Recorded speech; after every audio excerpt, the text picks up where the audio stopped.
L'objectif aujourd'hui, c'était vraiment montrer à tout le monde le poids de l'élevage qu'on a en Vendée. Aujourd'hui, l'importance que l'élevage a pour tout le monde, pour les emplois et le nombre d'agriculteurs aussi qui vivent de l'élevage. Et l'objectif, c'était opération escargot. Dès 5 h ce mercredi matin, le réseau FDSEA EGIA s'est mobilisé sur tous les grands axes du département, avec comme mission le contrôle des marchandises. On n'aime pas déranger le consommateur et les touristes. Aujourd'hui, si on ne fait pas une action de force et du blocage, on n'arrive pas à obtenir des choses. Donc on est obligé de passer par là. Donc là, c'est pour ça qu'on ne bloque pas complètement la circulation, on filtre, on laisse passer les gens. Qu'on vende aujourd'hui nos produits au même prix qu'il y a 30 ans, c'est plus acceptable. Et là, il faut tout remettre à plat et puis reconstruire nos filières et je pense qu'il y a urgence. Nous, c'était il y a un mois, eux, c'est aujourd'hui, et je pense que de toute façon, tout est lié.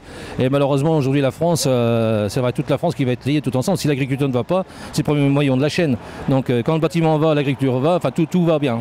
Mais si le bâtiment ne va pas et l'agriculture ne va pas, rien ne va.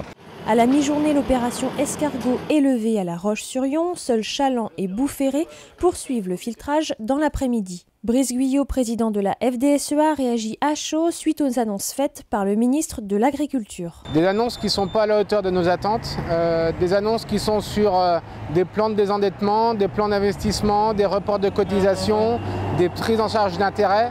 Mais aujourd'hui, pour les agriculteurs, il faut un prix. Et donc le prix n'est pas présent dans toute cette feuille de route.